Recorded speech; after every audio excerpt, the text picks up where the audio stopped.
Dans ce livre, les auteurs nous apprennent à devenir des experts de la négociation à travers de précieux conseils issus de leur expérience au sein du FBI. Je vous résume ce livre en 10 points. C'est parti. Point numéro 1, le rejet de la méthode classique. Au cours d'un jeu de rôle organisé par un expert de la négociation, Chris a obtenu les meilleurs résultats grâce à son approche qui casse les codes. Il rejette les techniques de négociation classiques et très théoriques et utilise une approche basée sur la compréhension des relations humaines. Selon lui, dans le cadre d'une négociation, si l'on ne prend pas en considération le fait que l'homme est parfois fou, irrationnel et impulsif, alors toutes les approches logiques et théoriques ne fonctionnent pas. Il nous parle de la théorie de Roger Fisher et William Ury, selon laquelle on doit séparer la personne de ses émotions et de son problème, ne pas se concentrer sur ce que veut notre interlocuteur, mais plutôt pourquoi il le veut, réellement négocier avec la personne et non pas lui imposer nos envies, et enfin, déterminer des options qui conviennent aux deux parties.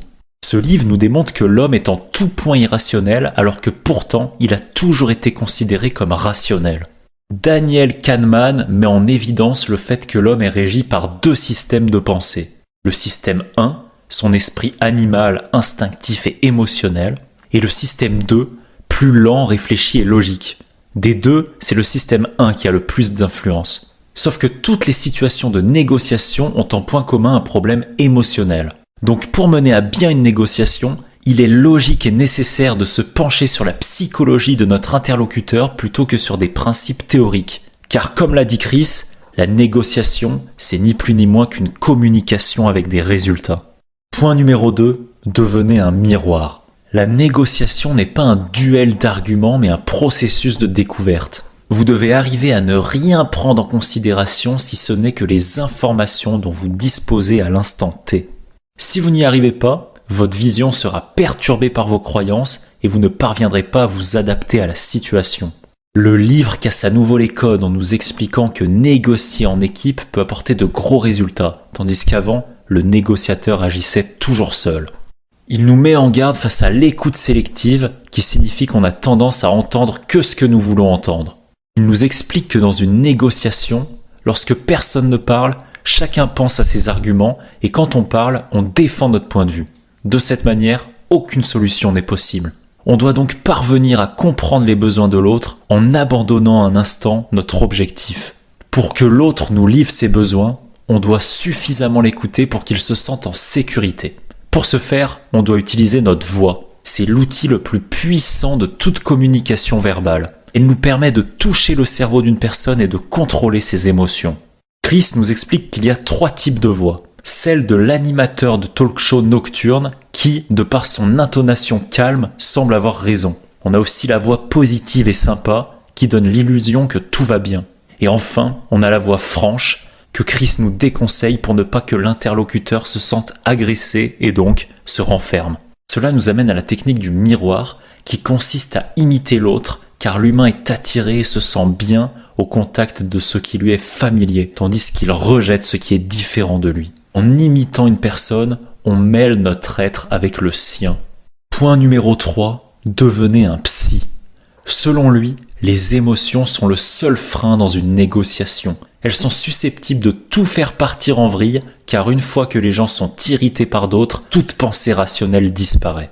Le but, c'est d'arriver à se mettre à la place de l'autre à un point où on peut nommer les émotions qu'il ressent pour pouvoir en parler sans s'énerver. Ce travail est similaire à celui d'un psychologue. On analyse la personne pour comprendre ses problèmes et on lui donne des pistes pour modifier lui-même ses pensées et ses visions. Chris explique avoir réussi à convaincre 3 hommes armés de se rendre sans la moindre opposition. Sa technique, il s'est mis à leur place et a mis des mots sur ce qu'ils ressentaient. Et c'est logique, si l'on ne cherche pas à comprendre l'autre, qu'on se fout de ses désirs, ses attentes et ses besoins, il ne peut qu'être frustré et se renfermer. Il nous parle d'empathie tactique qui consiste à comprendre les raisons profondes de l'autre et pouvoir lui dire ce qu'il souhaite entendre au moment précis. Le but, c'est de le comprendre aussi bien que lui-même pourrait le faire. Il utilise ensuite une technique appelée l'étiquetage, c'est-à-dire renvoyer l'autre à ses émotions. Une fois qu'on les a identifiées, il faut les nommer à haute voix en utilisant des tournures de phrases telles que « on dirait que »,« il semble que » ou « on a l'impression que ». En nommant une émotion, on diminue son intensité chez notre interlocuteur. La dernière étape est le silence qui invite la personne à se révéler. Par la suite, on pourra atténuer le négatif et renforcer le positif avec ce plan d'action. En 1, identifier les obstacles à la discussion. En 2, mettre des étiquettes pour les désamorcer. Et en 3, utiliser la compassion pour proposer des solutions. L'étiquetage amène les interlocuteurs à se focaliser sur leurs émotions plutôt que sur leurs arguments. Pour arriver à mettre des mots sur les peurs de notre interlocuteur, on peut faire ce qu'il appelle un audit des accusations, c'est-à-dire lister tout ce que l'autre pourrait nous reprocher pour pouvoir mettre des mots sur ses peurs et désamorcer ce qui le bloque. Point numéro 4, le non est votre ami. Le but final d'une négociation, c'est d'avoir un oui, mais il faut se méfier du oui facile qui en général est contrefait. Dans un premier temps, le but est de viser le non qui donne à votre interlocuteur la sensation d'être dans la position de force et qui lui permet de mettre des mots sur ce qu'il ne veut pas. Chris nous explique que les gens sont attachés au fait de dire non et qu'en leur permettant de le dire, cela les libère d'un poids. À l'inverse, on a le démarchage téléphonique qui cherche en permanence à obtenir des oui de votre part, mais ce sont des oui qui ne valent rien car vous dites oui pour qu'on vous laisse tranquille. Votre but est de partir des objections de la personne et de lui démontrer que pour elle, le fait de changer d'opinion pour votre solution est plus intéressant que le fait de rester sur son non de base. Et vous savez comment le faire, car en disant non, la personne a exprimé ce qu'elle ne voulait pas et vous pouvez réagir à ça. Point numéro 5, obtenir un c'est vrai. Chris nous explique que l'obtention d'un c'est vrai est très puissante car elle démontre que l'interlocuteur a le sentiment que ce que vous venez de dire est correct et en accord avec ses volontés. L'être humain, lorsqu'il se sent compris, est plus à même à adopter une attitude constructive et raisonnée. Pour provoquer le fameux c'est vrai, Chris nous donne la solution du résumé. Un résumé consiste à reformuler le sens de ce que vient de nous dire notre interlocuteur et d'y ajouter une étiquette qui définit ses émotions. Le c'est vrai est donc basé sur une grande compréhension de l'autre, visant à obtenir sa confiance en lui donnant le sentiment d'être en sécurité. Point numéro 6, mettez les compromis à la poubelle. Chris nous explique que nous ne faisons pas de compromis parce que c'est juste, mais parce que c'est facile et que ça nous permet de sauver la face. Il vaut mieux une absence d'accord qu'un mauvais accord. On doit donc s'appuyer sur le temps, la patience et les échéances qui sont nos armes pour négocier. Au niveau du temps, il ne faut jamais se précipiter en résistant toujours à l'urgence. L'échéance incite les gens à passer à l'action pour en finir et à prendre des décisions irrationnelles qui vont à l'encontre de leurs intérêts. Alors qu'en réalité, les échéances sont presque toujours flexibles et le fait de ne pas les respecter n'a en général aucun impact. Enfin, la patience est un levier puissant pour tout négociateur. Elle permet de découvrir de nouvelles informations. C'est comme cela que Chris a découvert que les preneurs d'otages haïtiens demandaient des rançons pour financer leur fête du week-end et qu'ainsi, une offre très basse mais formulée un vendredi aurait bien plus de chances d'être acceptée qu'une offre plus haute un lundi par exemple. Il nous parle ensuite du mot juste, qui est un pilier de la négociation. Les gens ont tendance à respecter les accords s'ils sentent qu'ils sont justes, tandis que l'injustice provoque des réactions irrationnelles. Par exemple, si votre ami gagne 20 millions d'euros au loto et qu'il vous propose de vous donner 1000 euros, vous allez refuser l'accord en le considérant totalement injuste et ridicule, tandis que dans les faits, 1000 euros reste toujours mieux que zéro. Si votre interlocuteur vous livre ses souffrances et ses envies profondes, alors vous pourrez les exploiter pour lui vendre une certaine vision de ses problèmes qui présente votre proposition comme la solution idéale. Il nous parle ensuite de l'ancrage, qui consiste à faire passer une offre absurde pour une offre raisonnable en donnant en premier lieu une offre totalement ridicule, puis ensuite une offre absurde qui sera alors perçue comme normale. Pour réussir à faire accepter cette offre, Chris nous parle de l'aversion à la perte, qui est un principe selon lequel les gens prendront plus de risques pour éviter des pertes que pour réaliser des gains. Ainsi, il est plus intéressant que l'interlocuteur ressente qu'il a quelque chose à perdre en passant à côté de votre offre, plutôt que quelque chose à gagner. Point numéro 7, créer l'illusion du contrôle. Dans une conversation, celui qui parle se dévoile et révèle des informations, tandis que celui qui écoute peut comprendre et utiliser les paroles de l'autre à ses propres fins. C'est celui qui écoute qui a le contrôle.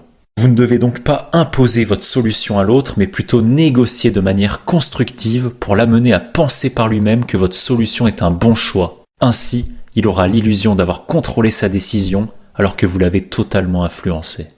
Pour ce faire, Chris nous propose d'utiliser les questions calibrées, qui consistent à proposer votre solution à l'autre plutôt que l'imposer. Une question calibrée commence généralement par comment, qui donne l'impression à l'autre que vous avez besoin de lui et donc qu'il a le contrôle, comme par exemple comment allons-nous résoudre ce problème.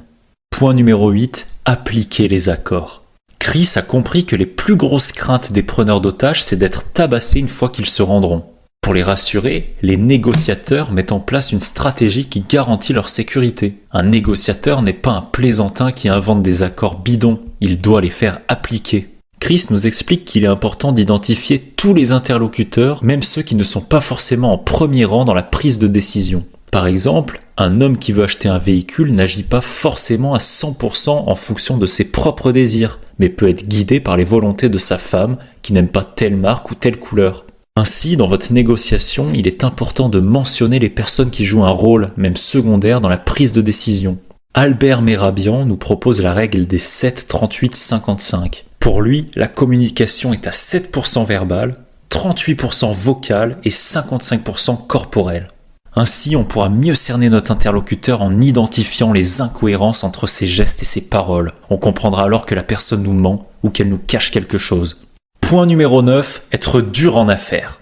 Quand on négocie, notamment un prix, on doit se préparer à une conversation difficile. On doit démarrer par un ancrage avec une offre ridicule, en augmentant petit à petit et en refusant les propositions de l'autre avec beaucoup d'empathie. On doit utiliser des chiffres précis. Par exemple, dire 375 est beaucoup moins approximatif que 400. Cela montre que votre montant est réfléchi. Enfin, on pourra proposer un bonus non monétaire qui montre à la personne qu'on a atteint notre budget maximal et qu'on essaye tant bien que mal de trouver un accord. En revanche, si la personne n'accepte pas, lâchez prise. Il faut toujours privilégier l'absence d'accord plutôt qu'un mauvais accord. À l'inverse, une personne qui donne le prix qu'elle veut directement a de grandes chances de finir perdante. Dernier point, trouver les signes noirs. Les signes noirs sont des informations inconnues qui peuvent faire basculer le cours de la négociation. Dans chaque négociation, il y a 3 types d'informations. Les connues, celles que l'on sait. Les inconnues, celles qui sont probables, on sait qu'elles existent. Et les inconnus, qui sont les fameux signes noirs. Pour les trouver, on doit comprendre les motivations profondes de notre interlocuteur. Chris emploie même le terme de vision du monde. En comprenant la personne et en lui parlant de ses visions, elle ne se sent pas jugée. Elle se dira même que vous êtes comme elle et que parler avec vous est comme parler avec un ami. Enfin, on doit oser sortir du cadre de la négociation. On doit passer du temps avec la personne pour mieux la comprendre et parler de sujets divers et variés. N'hésitez pas à venir faire un tour sur mon site et vous inscrire à ma newsletter, je vous enverrai un extrait gratuit de mon livre.